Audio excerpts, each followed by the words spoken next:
let's just establish some things here. Welcome, first of all. Thank you for coming. Who considers themselves a bit of a historian? Who knows about stuff? Come on, be honest. Vaguely, that's okay. Yes, we've had a chat at the C53. I know you, sir. You've got your head screwed on for sure.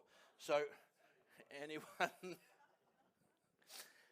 So what the idea of this one is, it's not going to be an in-depth academic presentation by any means. We're just going to skim over some of the really cool stuff that's happened in this region, basically the Indian Ocean and all the way around it. Hopefully there's stuff you knew, stuff you don't know. I generally prefer to give this one early in the cruise because it's going to raise questions that you might want to talk about some of the staff members with. So let's get underway, strap in. Here we go. Now, in terms of mysteries, this one's got to be one of the best mysteries. Now, Aaron's already given you, and Vish has already given you some ideas about these guys. We don't know where they came from. We've got some ideas. Some of the historians, guys like Graham Walsh. If you're looking on YouTube, the Way of the Wangan, the Bradshaws, as they were called back in the early days, named after a pastoralist who came through the region and found these things, didn't know anything about them, just said, look what I found, everyone, isn't this exciting? And they called them Bradshaws. It later became termed the Gwion for the indigenous Aboriginal people who seems to have either vanished or been incorporated into the wider Aboriginal community. We don't know the answer to that. Aaron had some excellent maps. These are kind of the similar things. You remember that when we were looking, say for example, if we were standing on the beach at Vansittart Bay where we came to see the C53, the coastline once upon a time, maybe 10,000 years ago, would have extended 200 kilometres at least further out to sea, and there have been discoveries of human settlements in this region here. It's all underwater, of course, now, but they've discovered human settlements and starting to explore. That's exciting. That was announced only a few months ago. So that's one of the little mysteries in this area. And let's not forget that, you know, stuff was going on in this region for a long time. This map shows some of the trade routes that early navigators and merchants were using, you know, in the time of the pyramids. So a lot of that stuff was coming from here. Oman was a centre of activity, and their trading routes were all over the place. Now, anyone been to Madagascar, for example, down here? Anyone been to Madagascar? If you go to Madagascar, you notice that there are two very distinct ethnic people living on there. You've got this, how do I say it? Savlaka and the Meridian. These are people that live in the high country and people that live on the coast here. They're very distinct. The high country people whose roots are traced back all the way back to here. And they settled there kind of about 1,500 years ago. They're the ones who transformed the land and turned it into rice farming. Meridionales is what they were called. And Sakalava are the people on the west coast. They're Africans, basically. And that's the Mozambique Channel through there. And there's little islands in there as well, Comoros and what's Mayotte, which is now part of France. And you've got Mauritius, and you've got Reunion, and you've got all kinds of other islands up here. Slaving was another big thing. Slave trade was very big all the way along here. I bet there's people that have been to Zanzibar, yeah? Someone's been to Zanzibar. Wasn't that a fantastically interesting place? UNESCO World Heritage. But there's also 2 or 3 or 4 similar trading ports along the coast here, places like Lamu in Kenya and Mombasa, places like that. So this trading and human contact and sailing was going on for thousands of years. This is one of the little Arab boats that you probably see even today sailing around some of the ports. If you've been to somewhere like Dubai or Abu Dhabi, you might have taken a little pleasure cruise somewhere on one of these little replica boats. But nonetheless, very stout, very seaworthy, and they were the sort of boats that we saw on all these trade routes here. And enabled the Arabs and the Muslims and the Islamists to completely dominate the early parts of the Indian Ocean trading. The moccasins. Okay, where might we encounter evidence of moccasins? Jar Island, sir. That Jar Island. And they were there to do what? Sea slugs, birch de mer, sea cucumbers, trepang, all the same thing. They were been sailing through from what is now Indonesia down to the coast, and they've had contact with the Australian Aboriginals all the way along here. That's Makassar. That's Makassar. They're strong boat building traditions. They've got some franchise stores around here, and then these are the areas where they had contact. Now, if you remember from the little bit of history that we got about Jar Island, it was, who was it who found what he thought were jars on Philip Parker King, PPK, a hero of the Kimberley in terms of European exploration. You might recall Toby telling us very briefly yesterday that he did so much more of the really detailed cartography all along this area that had been missed out by previous European explorers. But so that was happening, and they think there was a little bit of a mystery involved with the jars, because that indicated that perhaps there was Chinese contact with this area of the land. We'll talk about that in just a sec. However, it was probably more likely that the moccasins were using the jars that they'd got from trading elsewhere in Asia as ballast or as containers for their trepang. So the broken jars and pottery were what was discarded on the beach there. I asked a learned colleague of mine who's a professor in the Dalian University up here in China. She studied all this stuff, and I asked her, and I said, do you think the Chinese visited Australia? And she's pretty adamant that they didn't. And she's done a lot more study than any of us. Anyway, who's this guy? Who is this guy? No, but you're, in a way, you're kind of close. Oh, I know it's hard, isn't it? What nationality is he? Chinese, yes, absolutely.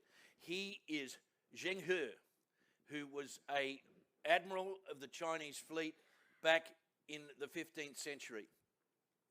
And he commanded enormous fleets. When I say enormous, I mean really, really big fleets of ships that sailed all the way around the Indian Ocean. And these are the ones that we thought maybe had some contact with Australia in the early days. But let's face it, if you were an early explorer and you'd never seen the coastline of Australia before, and you turned up and you had a look and you go, what profit can I possibly turn from this place? Because that's what they were looking for. They weren't really looking for anything else. Like the Dutch and the Portuguese, they were all looking for somewhere where they could trade and where they could acquire goods that would pay for their trip, basically, and appease the sponsors. Zheng He was under command for the emperors back in China at this time, and he commanded these enormous fleet of ships. Look, this is like Columbus's ship, right? The caravel that the Portuguese were sailing, and that would have been one of the biggest ships in his fleet. Get a load of that. That is one heck of a ship. And it wasn't just one. It was 30, 40, 50 ships of this in a fleet. All different sizes, admittedly. They weren't all as big as this. This was one that they would call the treasure ship. It carried all the good stuff. And this is what we know that the academics have traced his voyages all the way around the Indian Ocean. So given what we know already about what was happening with who was trading with who and where the good stuff was, like the spices, Indonesia, slaves in Africa, all that kind of stuff, and then fruit and veg and gold and silver, anything valuable. There's nothing valuable down here except crocodiles, right? So there wasn't a lot of attraction of coming down here. So Zheng He, with his fleet, would sail all the way around here trading, and I'm not sure whether there was like military. He would have had soldiers and stuff on board just in case, but I don't think he went there to sort of plunder and conquer so much. But obviously very, very busy. Now, what happened to this guy? What happened to his fleet? Why have we not heard so much about him? Because there was a change of command, a regime change in China at the end of his explorations, and the new emperor decided he didn't want anything to do with the outside world. It's kind of shades of things happening today even, and he shuttered China off from the outside world. Who knows? It might have been a disease that he brought back. That's very plausible. Anyway, wherever the reason, the current emperor of China decided he didn't want Zheng He traipsing around the Indian Ocean on behalf of China anymore. And what happened to his wonderful fleet of beautiful big ships? Burnt them. They were all burnt. Remnants of them are being found now, but that's what happened to Zheng He's fleet, which is a great shame. Portuguese came along. There was a little bit of overlap between the Chinese and the Portuguese, and that's a lovely, wonderful painting of the time where Portuguese fleet are trading with some of the Asian countries there. It looks like it's probably Africa or maybe southern India. Who knows? The Portuguese were all the way around this area. They stopped at certain places. They had some permanent bases. Where? Malacca. Did someone say Timor? Timor, yeah, what is now East Timor, Timor-Leste, up until very, very recently, only 20, 30 years ago. And what's the main one up near Hong Kong? Macau. Right, so they had these permanent bases. The Portuguese were very busy. They weren't a very powerful nation, but they were a very busy nation. And they did a lot of exploration. Look at these guys. They're all over the joint, right? All these guys, all through the 15th century, covered a lot of territory. But they had pretty ordinary sort of vessels. We saw the one that was against the Chinese ship there. Obviously, they had a lot of problems with, they didn't have the knowledge about nutrition. They didn't have the detailed knowledge about navigation. There's a lot of winging it going on. Remember that when you're navigating, you need latitude and longitude, don't you? Right? Latitude was reasonably easy to discover, but longitude was a hell of a lot more difficult. Remember, who was the English guy who spent his life making chronograph watches for the British Navy? Harrison. He made 1, 2, 3, 4 different versions of. This is in the 1700s, and this guy made the most intricate, beautiful machinery, handmade machinery that kept time to the fractions of a second. And those chronographs were put on ships so they could work out what their longitude was. There's a movie with Jeremy Irons in it called Longitude, if you ever want to see that. There's one guy missing from this list. I'm not sure why, but he's missing from this list. You know who he is. Come on. Starts with an M. Magellan. Now, why is Magellan missing from this list? I think it's probably because where was Magellan born? Portugal, but he was sailing under contract to the Spanish. So he wanted to sail around the world, which he almost did, and he took 5 ships with him. It was the first known circumnavigation of the world in that time, in the very, very early 1500s.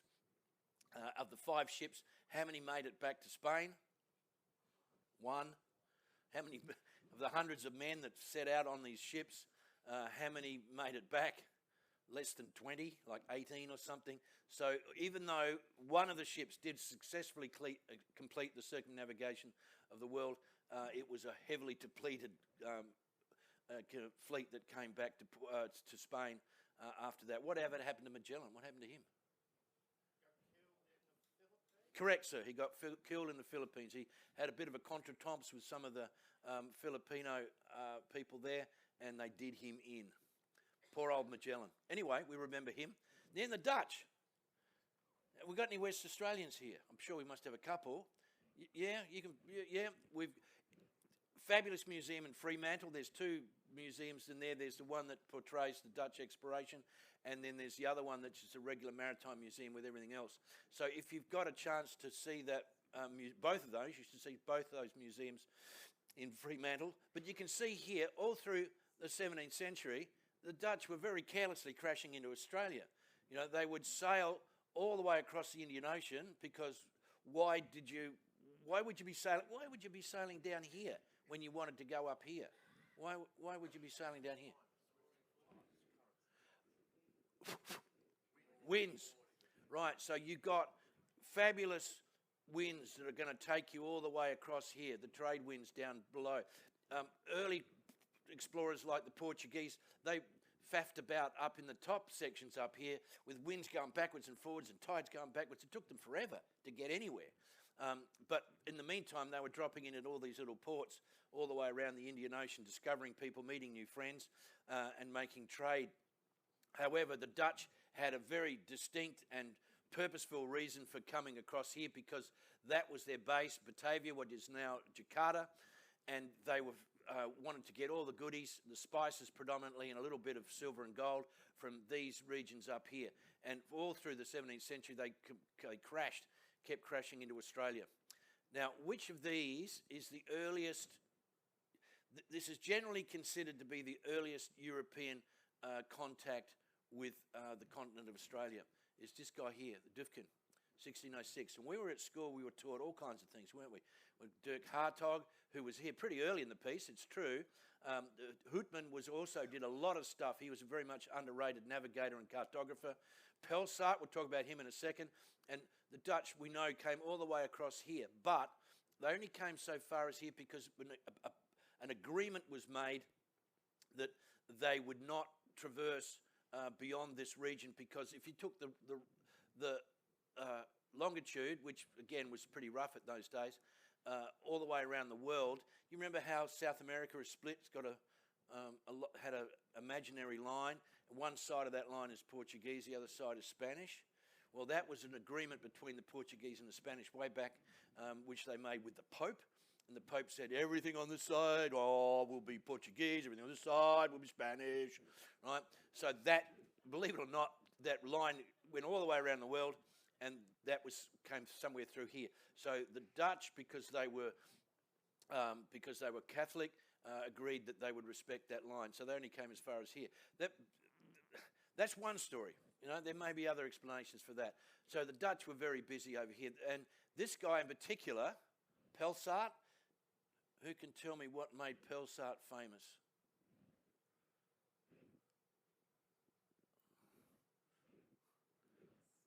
His ship crashed into the Houtman Abrolhos, what is now known as the Houtman Abrolhos, back in just north of Perth.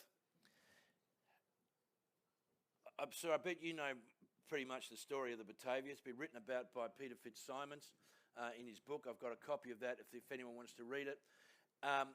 What happened was, this is quite a long saga. I mean, it feels Peter Fitzsimons can write a book like this thick about this. The short version of it is there were a couple of conspirators on the ship, a guy known as Cornelius being the ringleader of this mutineers.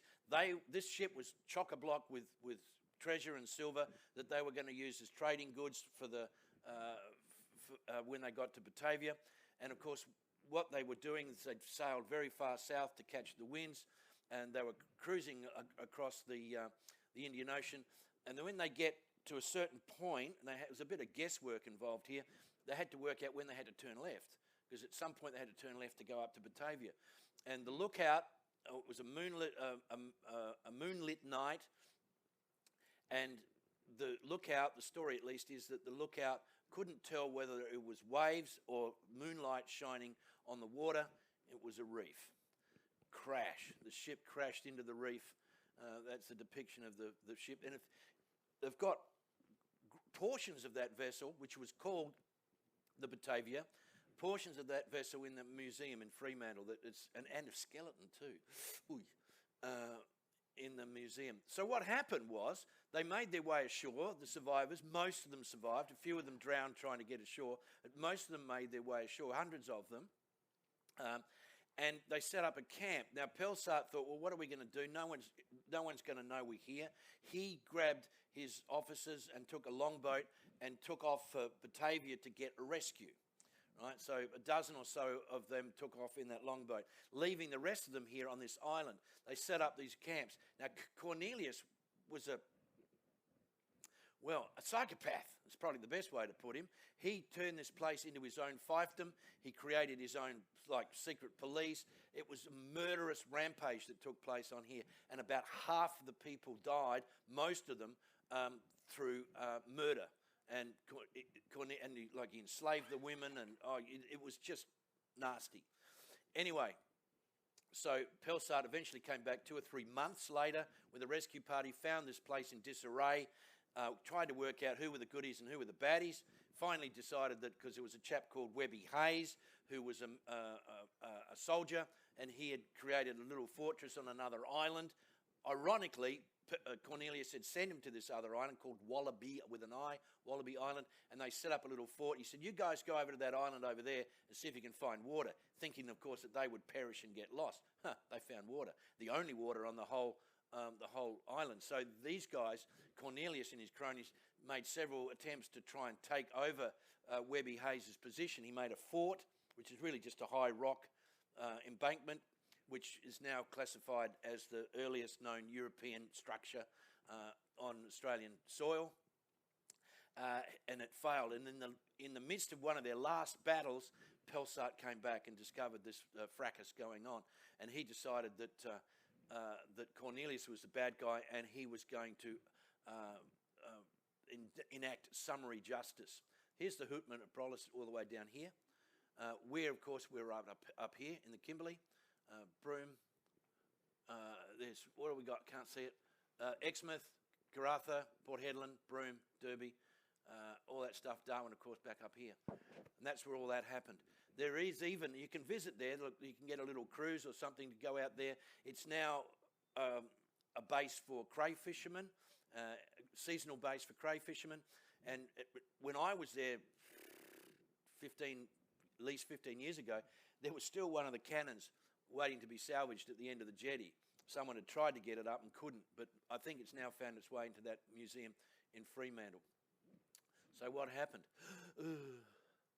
They put the mutineers to death. I don't want to kind of fixate on that, but let's just say it wasn't a very humane treatment for these guys. And there were 2 young cabin stewards who were deemed to be of lesser guilt. They were probably coerced under threat of death to join the mutineers. They were, instead of being executed, they were cast on shore. So 2 young European guys were sent on shore and said, go and look after yourself, see what you can make of it. And there were rumours, and I do call them rumours, of fair-skinned Aboriginals appearing in the region later on. Whether that was the case or not, who knows. But there would have been plenty of shipwrecked sailors trying to survive on the Western Australian coastline all through that 17th century. Then we come to the Europeans, right? The Cooks and we've got Tasman down here, and we've got James Cook, Dampier, Matthew Flinders, of course, all the heroes that we were taught at school. They were very, very busy around here. There's one chap that's missing on this map that really deserves to be here, even though he wasn't terribly famous. He had a meeting with Matthew Flinders near Victor Harbour in South Australia. Who was that guy? Yeah, Fleuriot is one guy. Nicholas Baudin. So, and the place is called now Encounter Bay, which is right next door to Victor Harbour down there. Lovely spot. Flinders was famous for doing that circumnavigation, and at the same time, almost parallel, Nicholas Baudin and his French scientific expedition were doing the same things. They weren't terribly successful. Baudin was not popular with his crew. They were bordering on mutiny most of the time, so they didn't get a lot of stuff done that they should have done. But nonetheless, they did name various places around here. For example, Kulama Bay at King George River had previously had a French name, Rousseau, named after Baudin's favourite French poet. William Dampier, probably not widely known. He did get his face on a stamp. If you've got one of those £2 stamps with William Dampier on it, you're doing well. But he was all the way through here. What was his claim to fame? How was he remembered? Was not quite so much as an explorer and a scientist, a buccaneer. Arr. He was, but he was specifically a type of buccaneer or a pirate called starts with a P, privateer. Come on, you can say it. Go on, be brave. A privateer. And what makes a privateer different from a regular old Blackbeard, Redbeard type pirate? Licensed pirate. I like the way you put that, sir. That is quite correct. So he, with the permission of his monarch, was able to go and make a nuisance of himself. So he was over there disrupting Spanish, or I'm not sure about Portuguese. I think they were over at that stage, but certainly Spanish and certainly French, just making a nuisance of himself, claiming ships. But he sailed all around the world doing this stuff, and this is the time that he spent here. Roebuck Bay is named after one of his vessels. Signet is also one of his vessels, and he was busy here in this region. Buccaneer Archipelago, which we visit, is named after him, or of his ilk. Philip Parker King, 5 journeys around Australia between 1817 and 1822. Very, very busy man, much respected man. He did a lot of, as Toby mentioned the other day, did a lot of the detailed cartography that was missing in this area. I mean, you see how intricate the bays and coastline is around here. There was just nothing to describe that, and he's filled in a lot of gaps around here, even though, you know, ostensibly we didn't have a lot of use for the territory up here. He did a lot of really valuable cartography all the way along here, and of course fraternising and working with the Aboriginals in a lot of cases in a friendly way. He wasn't a nasty man. And what was a little bit unique about this guy, where was he born? Was he English? I mean, he'd probably classify himself as English, but he wasn't born in England. He was born in Norfolk Island. His father was the governor of the prison colony there. So we could say he was an Australian born. Philip Parker King. Yeah, great guy. Lots to know about him. Now we're coming into the 20th century. Who recognises this ship? This is the HMAS Sydney, which was launched prior to World War I and became one of our premier warships in the First World War. What did it do in this region?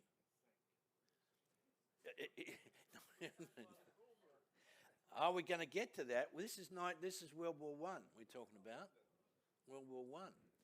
So that's the HMAS Sydney. That's why I put it in brackets 1912, so you wouldn't get it confused with any other HMAS Sydney. I think we've had 5. Did someone say? No, but you're on the right track, definitely. So the Battle of the Cocos Islands was in between. The story of the Emden is fantastic. Sir, I know you're interested in German military history in a small way, and unfortunately, you know, history is written by the victors, but a lot of really cool stories existed about what the Germans did. Now, in the World War I, the Navy was an honourable arm of the armed forces. They didn't rape and pillage and destroy willy-nilly. That all kind of happened later on. The air forces, of course, also respected each other. So, but however, nonetheless, there was a fight to the death, an honourable fight to the death between the Emden and the HMAS Sydney in 1914, very early. The Emden was part of the German fleet that was based in Shanghai. War was declared. Message came to the Emden and its others. They're only small. It's like a light cruiser. It was a smaller warship. Get out and make a nuisance of yourself. War is declared. And Emden was sailing all through the region, Indonesia, India, Sri Lanka, Burma, all the way around those seas, wreaking havoc with the merchant trade going on there, the Allied merchant trade. and it was found. It was located near the Cocos Islands. We'll see a map in just a second. And the early Sydney, was escorting a convoy of troops on their way to get slaughtered in Gallipoli, and it was told, look, there's a report of a German warship. Go and find this German warship. It's making a nuisance of itself. Can you help us out with that one? That's where the Cocos Islands are. We're over here, of course, again. Cocos Keeling Islands there, Christmas Island, very, very close to to what was then the Dutch East Indies, now Indonesia. So that's where that battle took place. Look, I could devote an entire lecture to this particular event, but the really interesting thing is when the Emden went ashore at Cocos Islands, it went there ostensibly to destroy the radio stations. There was a big radio mast, a repeater station in the Cocos Islands, because you can imagine it would be a very important strategic point for the Allies. It sent the Emden dropped anchor in the island, sent a raiding party ashore to destroy the radio station and destroy the radio mast. There was a small contingent of expat Australian/British people on the island looking after that. They had a fairly easy sort of life, even though it was very, very remote. They had a lovely little tennis club and a tennis court and a bowling green and all that stuff. And when the Germans came ashore, they said, well, I'm sorry, but we're going to have to destroy your radio mast. I said, oh, that's a dashed pity. We don't... look, I wonder if when you destroy the mast, can you not drop it on the tennis court, please? So they said, yes, we will abide by your wishes. And they dropped the mast in the other direction and preserved the tennis court. This is the kind of honour that went on there. Anyway, the Sydney came, caught the Emden at anchor at the Cocos Islands. The raiding party was still ashore. They said, look, we're going to have to go. You guys are on your own, leaving the guys on shore. The battle took place. The HMAS Sydney destroyed the Emden after a bit of a ding-dong. And those guys, a dozen or so, I think 15 or maybe no more than 20 guys were still ashore doing the job. They eventually, from there, found their way back to Germany. They stole ships. They got camel trains across Iran. They did all kinds of amazing things. There should be a book or a documentary about that. So those 20 guys managed to get themselves from there all the way back to Germany. Great, great story. Anyway, now we get to Montgomery Reef. Is another one. Sorry, this is a really poor quality image, but in the 1930s, a film crew came across these Aboriginal people living on what we call the High Cliffy Islands, or Yarrabajaya Islands, in Montgomery Reef. You can see them if you don't drop down too low when the tide drops. You can see what they call the High Cliffy Islands. And there was this what appeared to be a distinct race of Aboriginal people living on there, that they'd lived for hundreds of years. Only a few hundred of them, maybe 200 or 300 people. A documentary film was made about them, which you can find on YouTube. And then when subsequent people came back to investigate, they disappeared. They're gone. Where do they go? They just vanished into thin air. So it's a bit of a mystery. It's generally thought that it's not they didn't sort of get abducted by aliens necessarily, but they came ashore and they integrated with the people on shore, because the Westerners were now starting to introduce pearling. Pearling was busy in this area, as you'll find out. So they're, just come take a seat, all good. So they're intermingling with the Europeans and perhaps some of the Japanese people who were pearling in the 1930s. We had a couple of chaps from the region on the ship once giving some talks, and they're like cent-and-a-half forward for Richmond. These guys are enormous chaps. And you can't tell me there's a bit of that Yarrabajaya blood in this DNA somewhere. I'll just draw your attention to sorry, I'm trying not to put you in your eyes, but just at the back of the room there, we've got the Kimberley Chronicle, where we put up little news items of various interest, descriptions about the place, a little bit of history, little tidbits of information. I will put up something about Yarrabajaya people from the Montgomery Reef. Very, very interesting. And that's kind of where we are. You can see I was a cartographer in a previous life. King George River was where we were the other day, where the Kalama was beached. That's Wyndham, where the Kalama ended up, the wreck of which is still on the jetty there. Montgomery Reef is here. Broome is down here. So we're currently sailing in this region up here. Now, sir, your other one, HMAS Sydney, came across a disguised merchant raider, the HSK Cormorant, German ship, 1941. Significance of November 1941 is what? Very early in the war, obviously. When did America enter the war? They entered the war the next month, December 41, day that shall live in infamy. Pearl Harbor, 9th of December 1941. So again, this Cormorant was a merchant raider. Now the Germans got pretty good at this in World War I, and they carried on the same tactic in World War II. They would take a merchant vessel, they would disguise it as a regular merchant vessel, but under sheets of, camouflaged on deck were powerful deck guns. And the Cormorant had several of these deck guns. They were like 100 millimetre, 150 millimetre size guns, which is what, about 6 inch or something. The Sydney had 6 inch or 8 inch guns. I can't remember. I should know that. Someone can tell me. 6 inch guns, thank you. It was a Leander class light cruiser, is that right? Anyway, the Sydney was on its way home, or had been previously in the Mediterranean fighting against the Italians, and had acquitted itself really well. They got involved in some pretty serious battles, and the boys on the Sydney had done very well for themselves, and they were kind of a little bit heroic. They were celebrities in their own right.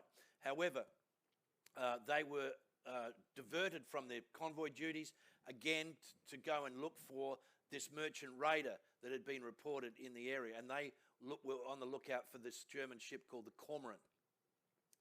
Now, what happened then, and there's a little bit of discussion about, or dispute about what happened, but the short version of it is that either by trickery or by negligence, the captain of the Barnett, Captain Barnett of the Sydney, allowed himself to get within range of the Cormorant's guns, which was still disguised at this stage, and I think they were still flying a Dutch flag or a foreign flag. Sneaky buggers they were. And when they determined that that they were within range of their own guns, they dropped the camouflage on the deck, changed the flag, and let loose with the guns, which were already pre-aimed at the Sydney. So the Sydney got blasted stem to stern with every single gun on the Cormorant. They managed to get, Sydney managed to get a few shots back. This battle was pretty short, very, very brutal. Sydney got some obviously mortally wounded. They did, however, manage to get, well, let's call it a lucky shot. It hit the boiler room, engine room, started a raging fire on the Cormorant, which they could not extinguish. The Cormorant ended up sinking, and the smoking, crippled, decrepit Sydney was seen sailing off in the distance, never to be seen again. Lost all hands. There's a persistent rumour of a body floating on a life raft that turned up on Christmas Island, which may or may not have belonged to the only surviving crew member, but he didn't survive for too long, because by the time he washed up on Christmas Island, he was well and truly dead. He was buried in an unmarked grave on Christmas Island. We think now that we know that he was one crew member who managed to survive from Sydney. You'll know that about 10 years or so ago, the wreck was finally found, and it's found just off Geraldton here in Western Australia. Yeah, very, very interesting part of Australian history. At the time, the worst maritime or wartime disaster. We lost, as I say, lost with all hands. Several hundred officers and crew all perished in that battle. The flying boats, the wonderful flying boats, we talked about those a little bit. This, what manufacturer of flying boat was this one here? Knowing that the Catalina's had 2 engines, this one's got 3, made by the German Dornier people, famous for their bombers throughout World War II, but they made these quite attractive, very capable flying boats. There were 6 of them, came loaded with refugees because the Japanese had come charging down the Malay Peninsula. They had, kicked the Allies out of Kuala Lumpur and Hong Kong and Burma, and the fall of Singapore was when? February 1942, just before the bombing of Darwin, just a week or so before the bombing of Darwin. Things were pretty messy for us in that time. So this fleet had accumulated a fleet of these flying boats, ostensibly unarmed. If they were armed with anything, it was pretty minimal. They landed in Roebuck Bay, just right next to Broome, right where we were moored when we get to Broome. They didn't have enough room on land for all the people. There was, a couple of hundred people in these flying boats, a lot of women and children. Sorry, we don't have any bunks or beds for you on town. Can you stay the night on the ships? Big mistake. Because the Japanese had discovered this thing. They knew where they were. They sent a fleet of fighters, Zero fighters, to shoot these boats up, which they did comprehensively the next day, setting them afire, killing 60 or 70 people, a lot of women and children. In defense of the Japanese, it was war. They hadn't set out to kill the civilians in this instance. They presumed that the flying boats were empty because they'd landed the day before. Their orders were to engage military targets only, probably because they didn't have enough ammunition to just, have a good time. They just needed to be very specific and strategic. And so there were lots of aircraft, including some at the airport, which they strafed and destroyed. All the flying boats were destroyed. As I say, it was quite a disaster. 60 or 70 people lost their lives. And those wrecks of the flying boats have been there ever since, gradually decaying. You can still see, I think, bits and pieces of them. And they used to do little tours out there, and you could go and see what was left of them. Very tragic incidents. And that's obviously Broome, that's where they were. They had flown all the way from the Dutch East Indies into Broome. Yeah, so that was a bit of a story. Kalama, well, we told you a little bit about the Kalama when we were in King George River. It was a coastal steamer, ostensibly brand new. It only a few months old, a year or so, or 18 months old. It was carrying, you remember the story, don't you? It was carrying valuable war material on its way to Darwin, and it was doing a few stops at Derby and Wyndham. It got spotted by the Japanese planes, probably, who knows, maybe a couple of the same guys who did the flying boats. Saw the boat, dropped some bombs on. The bombs were dropped from just a couple of bombs, which is pretty lucky. Hit the ship, damaged the ship, beached the ship. You remember where we were anchored in Kalama Bay, which was named obviously after the incident. Just across there's a beach in the opposite direction that we headed towards the river. That's where the captain beached the vessel and set up a little camp. And the story involved. If you're really interested, on YouTube, there's a mutiny story produced, like a docudrama, little TV movie produced by the ABC, which enacts the testimony given by the officers and witnesses. So it's quite an interesting thing.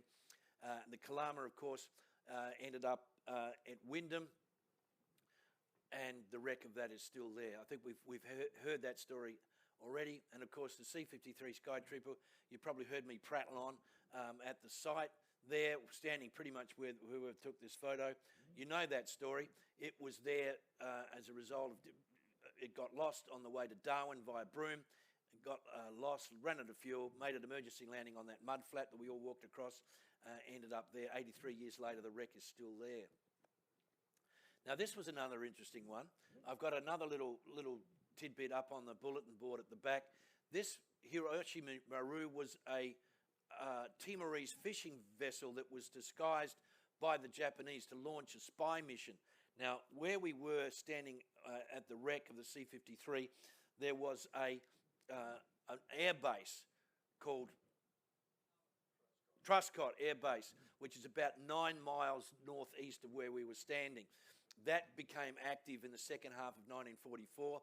The Japanese intelligence network had picked up that something was going on, so they sent these guys in the ship.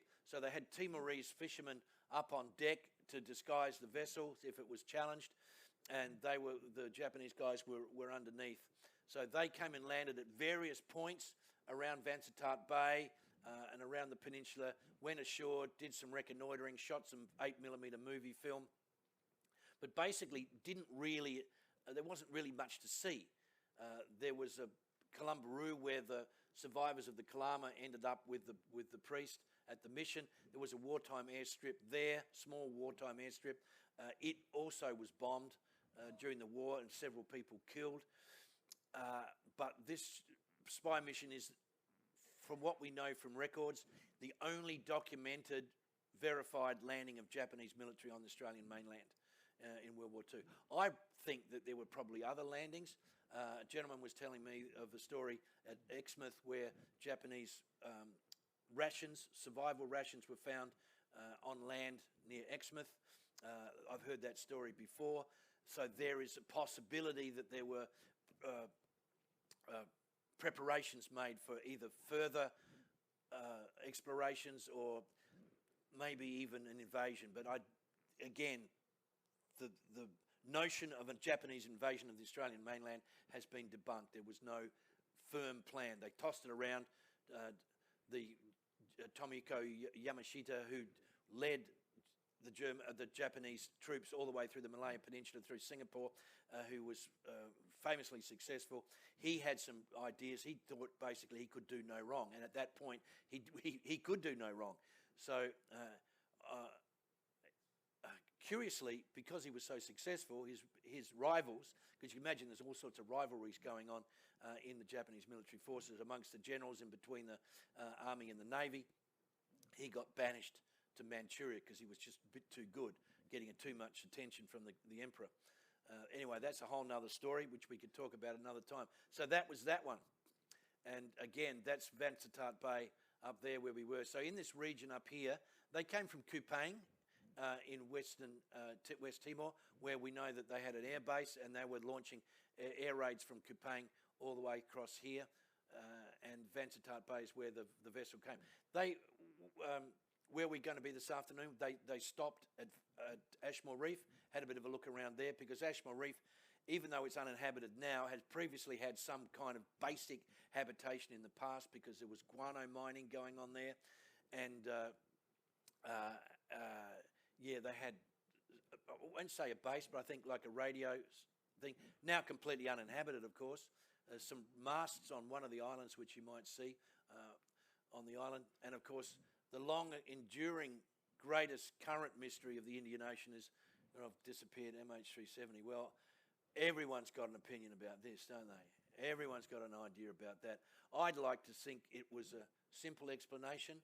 I've got relatives who are commercial pilots and engineers in the business. They've all got their own little theories. And more recently, they have stopped talking about it. Anyone else? Who reckons they know what happened? Who reckons they know what happened? Well, it crashed in the Indian Ocean. I want them to find it. Let's hope they find it. Ladies and gentlemen, that would bring us to the end, and let's hope that there's some happy conclusion to that story. And thank you very much for your attendance. That concludes the thing. Hopefully, thank you. Hopefully, all those little tidbits along the way have raised questions that you might want to follow up with any of your favourite staff members. And we're going to have other little bits on the bulletin board at the end. Thank you again, ladies and gentlemen. I'm not scheduled to do any more.